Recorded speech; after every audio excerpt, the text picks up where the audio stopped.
নমস্কার বন্ধুরা, আজ আবারও হাজির হয়ে গেছি একটা দারুণ স্বাদের টক ঝাল মিষ্টির রেসিপি নিয়ে।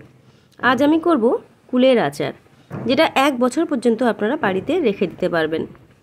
তো দেখুন, আজ আমি বাজার থেকে 500 কুল এনেছিলাম।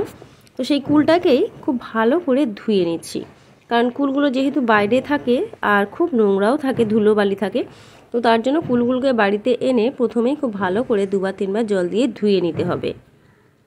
এবারে কুলগুলোকে আমি একটু রোদে দিয়ে রাখছি, প্রায় 2 ঘন্টা মতো রোদে দিয়ে রেখেছিলাম, তো যাতে গায়ের জলটা একদম পুরোপুরি শুকিয়ে যায়। তো দেখুন, বেশ ভালোভাবে কুলগুলো শুকনো হয়ে গেছে। এবারে এই কুলগুলোর বোঁটাগুলোকে আমি একটু ছাড়িয়ে ফেলে দেব, আর গাগুলো একটু ফাটিয়ে নেব, যাতে বোঝা যায় ভিতরে কোনো পোকা আছে কিনা।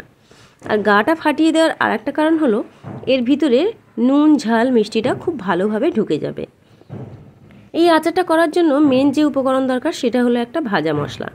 এখানে আমি 2 চামচ 5 ফোড়ন, 1 চামচ জিরে, 1 চামচ ধনে আর একটু 3টে শুকনো লঙ্কা নিয়েছি। ভালো করে ভেজে এটাকে গুঁড়ো করে নিচ্ছি।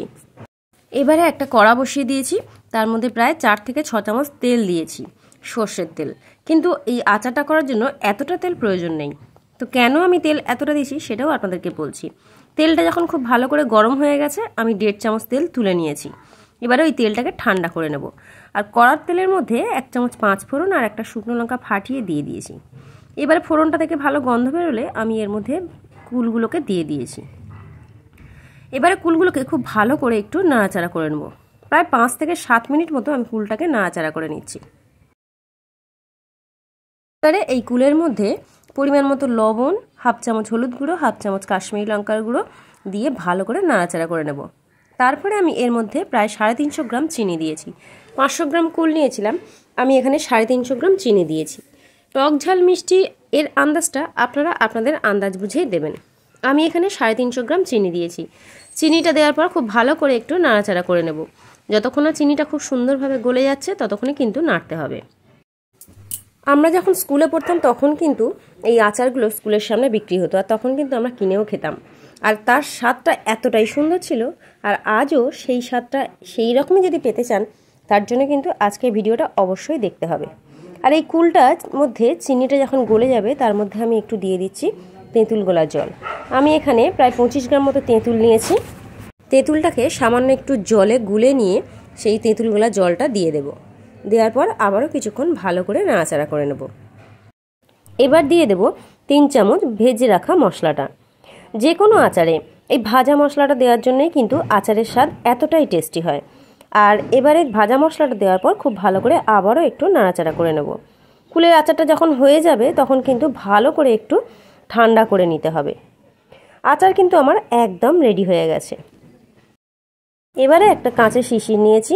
শিশিরটাকে আমি আগের দিন ভালো করে মেজে পরিষ্কার করে শুকনো করে রেখে দিয়েছিলাম। আর ওই যে প্রথমেই সর্ষের তেলটা তুলে নিয়েছিলাম 1.5 চামচ, সেই তেলটা কিন্তু এই কাঁচের শিশিরের মধ্যে ঢেলে দিয়েছিলাম, দিয়ে ভালো করে একটু নাড়িয়ে নিয়েছিলাম। এইরকমভাবে গরম তেল ঠান্ডা করে নিয়ে যে কোনো আচার ঢালার আগে শিশিরের মধ্যে যদি দিয়ে দিতে পারেন, তাহলে কিন্তু আপনার যে কোনো আচার 1 থেকে 1.5-2 বছর কিন্তু ভালো থাকবে। এটা কিন্তু খুব ভালো একটা টিপস আপনাদের সঙ্গে শেয়ার করলাম। আশা করছি এটা আপনাদের উপকারে লাগবে। তো দেখুন, কুলের আচার কিন্তু আমার একদম রেডি হয়ে গেছে। তো কেমন লাগলো আজকের এই আচারের রেসিপি অবশ্যই কিন্তু কমেন্টস করে জানাবেন। ভিডিওটা ভালো লাগলে প্লিজ একটু লাইক, কমেন্ট, শেয়ার করবেন। ভিডিওটা ভালো লাগলে যারা এখনও আমার চ্যানেলটিকে সাবস্ক্রাইব করেননি, তাদের কাছে অনুরোধ রইল আমার চ্যানেলটিকে সাবস্ক্রাইব করে নেওয়ার জন্য। এইভাবে আপনারা 1 বছরের জন্য বানিয়ে রেখে দিতে পারবেন। তো আজকের ভিডিওটা ভালো লাগলে প্লিজ একটু লাইক, কমেন্ট, শেয়ার করবেন। আর ইউটিউব চ্যানেল থেকে দেখলে প্লিজ একটু সাবস্ক্রাইব করবেন। আর যারা ফেসবুক পেজ থেকে দেখবেন, তাদের কাছে অনুরোধ রইল পেজটাকে একটু ফলো করে নেওয়ার জন্য।